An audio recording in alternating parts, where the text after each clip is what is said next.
Hey everyone, it's time for your Monday Daily Trucker News Update. I'm Isela Rios. And I'm Carlin Stafford. We have a lot of news to cover today, including the latest U.S. infrastructure report card and what needs to happen for it to improve, a multi-billion-dollar trucking manufacturer merger, and another example of truckers getting things done. So let's get trucking.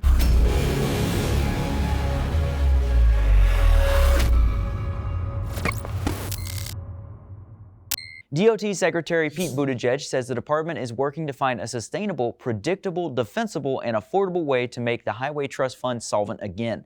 Right now, it's being funded by the Fixing America's Surface Transportation, or FAST Act, but only until September. Buttigieg noted the federal fuel tax hasn't risen since '93, and he does not think that a fuel tax will be a future-proof fix. He mentioned the DOT is still looking into a vehicle miles traveled fee, or VMT, but that raises its own concerns, specifically with privacy. But he did mention that the department will be flexible with state, local, and tribal governments to avoid a one-size-fits-all approach. While Congress has passed a COVID relief bill, the next large order of business is an infrastructure plan.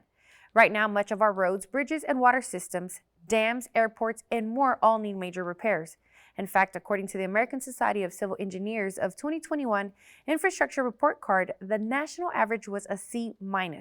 The group went on to say that it would take nearly $6 trillion over the next decade to bring the failing infrastructure to a safe and sustainable level. The Biden administration has mentioned they would be willing to spend more than $2 trillion on a plan, which has drawn criticism from Republicans, some saying that a price is non-starter. Right now, Democrats hope to have a draft for the bill by Memorial Day. Here's hoping that we actually do get a, deal made, because our infrastructure really needs it. Yes, we really do. Well, the Biden administration has delayed a rule for the Fair Labor Standards Act that clarifies independent contractor status. Originally set to take effect today, it has been pushed back until May 7th. The rule is considered more favorable than the ABC test California's AB5 law uses and helps employers continue to classify some workers as independent contractors.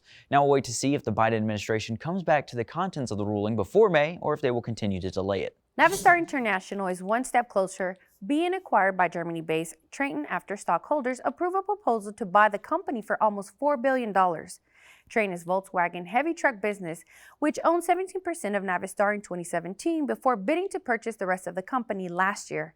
If the deal goes through, Volkswagen will have more of a presence in North America, rivaling Daimler and Volvo, both of which are already established. The deal must go through regulatory approval and other closing conditions. It is expected to be completed mid-2021. That's going to be pretty interesting to see them kind of rival Daimler and, Volvo, because those are both pretty well-known and pretty big really manufacturers. Big. Yes. It's exciting, though. It is exciting and lots of money. Yes.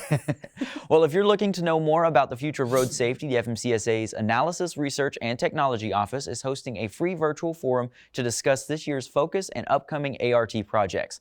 Topics range from 2021 priorities, agency enforcement efforts, policy on automated trucks, and research efforts. The program is scheduled for March 10th from 1 to 5 p.m. Eastern Standard Time. You can register on the FMCSA's website. UPS shipped out the first batch of the Johnson & Johnson single-shot vaccines last week. This marks the third vaccine UPS has delivered, splitting shipments of it, the Moderna, the Pfizer vaccines, with FedEx Express. More than 15 million Pfizer-Moderna doses will be shipped this week, and almost 3 million of the Johnson & Johnson's vaccine.